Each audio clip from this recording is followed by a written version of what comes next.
Hey everybody, Kyle Sasser here, and it's everybody's favorite time of the month. That's right, real estate market statistics time. These real estate market statistics are for Hillsborough County for January 2026. I'm sure you noticed the emblem over here about the Engineers Club in Dayton, and you're like, why is Kyle recording Hillsborough and Pinellas County stats with the Dayton thing? So this is actually the sister club of the Tampa Club, which is a private, sort of business professional focus club that is in the Bank of America building. So here we are. So when I'm in Dayton, I come and hang out here. When I'm in Tampa, I go to the Tampa Club on occasion. So interesting thing about this, I know you can't read this plaque. For those of you that don't know, the Wright brothers were originally from Dayton, Ohio. And so basically, interestingly, through this window, this used to be the barber shop. So, the Orville would come here and get his hair cut and all that stuff. But it was annoying because he was like, I can't watch my planes while I'm getting my hair cut. So he used to sit over in that corner, and he had to move the chair over to here, this corner, so he could look out through that window and off the porch here and watch his planes come and go. So a little interesting bit of history. You might be asking yourself, why are you calling these the January 2026 numbers when the report and the closed transactions are from December 2025? And a few reasons for that. One is a month is usually the best way to gauge what the real estate market is doing. So day to day is way too short, and week to week you'll have things like holidays and weather patterns and stuff like that that can really affect how many transactions occur in that time period. But once you get to a month, that seems to kind of level everything out, and it becomes easier to spot trends and see where things are going. With these statistics, we also compare year to year. So we are comparing December 2025 compared to December 2024. And the reason we do that instead of month to month is because the real estate cycle has a natural ebb and flow to it with the calendar year. Obviously, not as many homes get listed for sale or purchased in the wintertime. Not a lot of people interested in being outside when it's super cold. So we compare year over year, not month to month. That said, I do keep an eye on month to month with what happens, just because that does help keep us informed of any potential trend shifts in the real estate market. Now, if you think back to your math class, you'll remember mean, median, mode, or probably median and average, or at least average. So averages, as everybody knows, let's say you have 5 houses. You add up the sales price of those 5 houses, you divide it by 5, that gives you the average sales price. Median's a little bit different though. With median, what that is let's say you sell 100 houses. The median is the point at which there's an equal number of higher priced houses to lower price houses. So it's more of the actual midpoint of the market. I tend to pay a lot more attention to the median sales price, primarily because the average sales price can be affected significantly if there is, a couple very expensive houses that sell.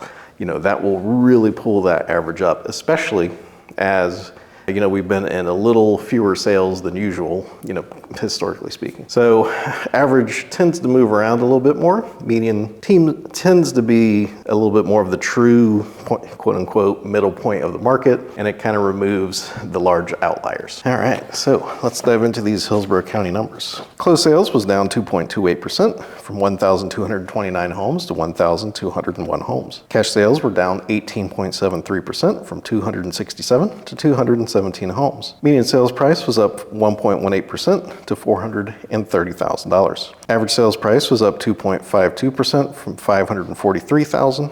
$3,995. Median percent of original list price was down 1.46% to 94.4%, and median time to contract grew a little bit, taking a little bit longer to get a house under contract. 9.52% increase from 42 days to 46. Number of new listings was down 8.76% to 1,063. And active inventory was up 11.94% from 3,812 to 4,267. Foreclosures, there was a total of 5, which was a decrease of 44.4%. And short sales, there was a total of 4, which was a 20% reduction. Now, we can take a look at things by the price. I do like to give a glance at the different price points because a $1 million house usually sells in a little bit different time frame than a $300,000 house. And also this will kind of tell us if there's any sort of splits, or something like that in the market. So total number of closed sales. Interestingly, there's more houses that have sold in the $250,000 to $400,000 price range, but $250,000 to $300,000 was up 6.59% to a total of 97 homes. and 300 to 400,000 was up 1.4%, 362. 600 to 1 million, which I swear is what seems like most of the houses are now, is down to 8.37%. But 400 to 600, which is where the bulk of the houses actually are, was only down 1.71% to 403 homes sold. Median time to contract is slightly mixed. The lower price points, we definitely have things moving pretty quick. So like 200 to 250 is only at 25 days. That's 44% quicker than last year. But you know, most of the rest here, like 400 to 600,000, is taking 28.2% longer, 59 days. Number of new listings is up for the bulk of the market. So 300 to 400,000 is up 2.67%. It's not by much, 346 new listings. 400 to 600 saw a 12% decrease though, to only 353. And that's kind of true. So that is interesting though. The good news is total inventory though, at every price point, there's more to choose from this year than there was last year. So 300 to 400,000 is up 12.48% to 1,163. 400 to 600,000 is up 9.45% to 1,505. 600 to a million is up 9.56% to 745. So it's good news for buyers, because if you're looking to buy a home, it means that there's more homes to choose from. These are the market numbers for Hillsborough County for January 2026. Now we get to see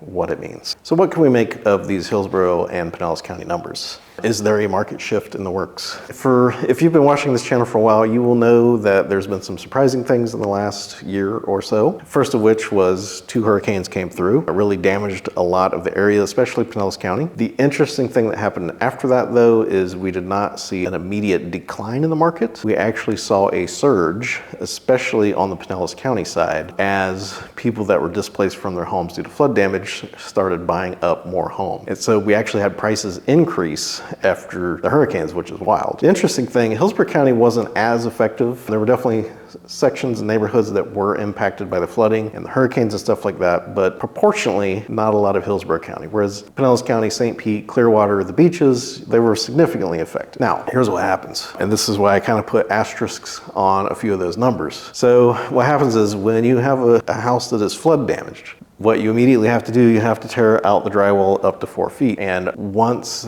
that is done, that house is not financeable until that house is fully restored. Then you can get a traditional mortgage on it. So what happened is tons of houses flooded. Restoration companies, did the mold work, removed the drywall and all that stuff. But then we've hit this delay, that we're still trying to work through with permitting and putting everything back together and all that stuff. So essentially, and I've been saying this for a while, because also, originally, because there's the thing, I've lived in Shore Acres, I've sold houses out there. My own house was flooded at one point in time and I had to work through this myself.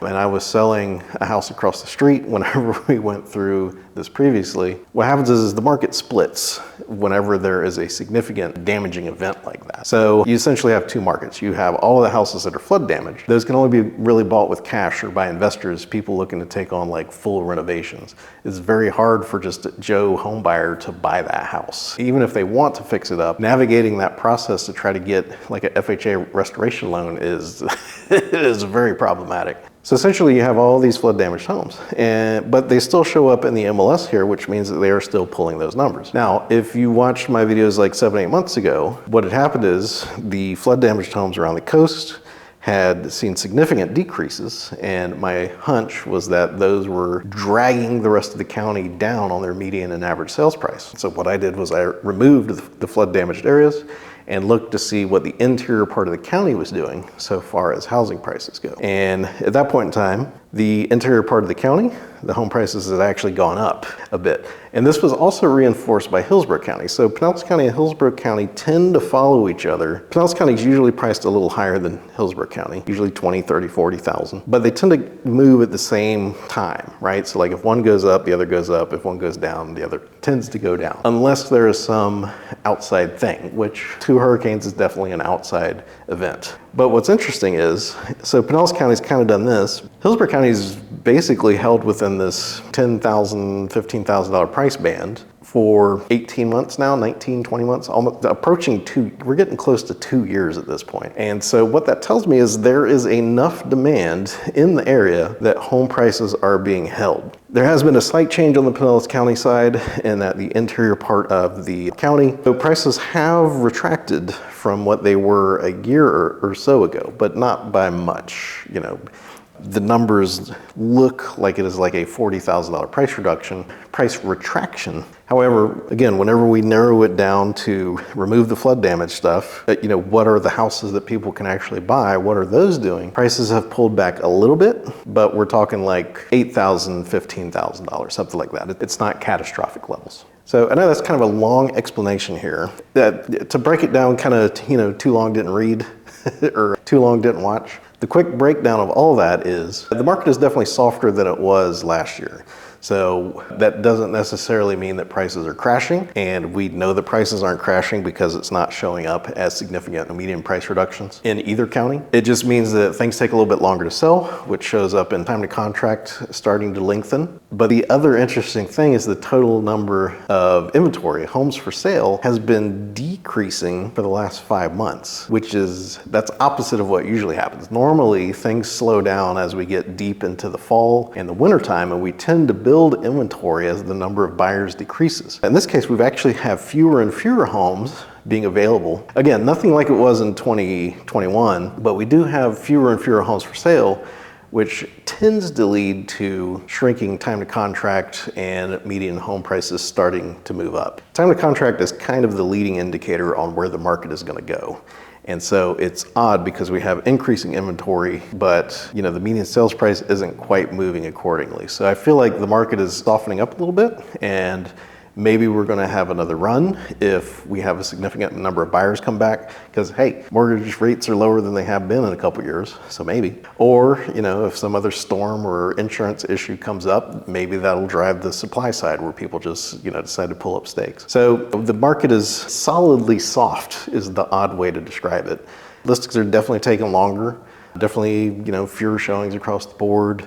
Buyers are being a little bit more discerning about the house that they're choosing, being a little bit more deliberate. They're not as gung-ho to make big offers, and that shows up in the median percent of original list price being slightly lower than last year as well. So yeah, just the market is firmly soft. It's like we're still getting high prices for houses in the market. It's just taken a little bit more headache and a good bit more time to realize it. But we haven't gotten to the point where sellers are drastically cutting house prices to move or sell the house, with the exception of the flood damaged houses, which, as I explained, most people can't buy them because you have to have cash.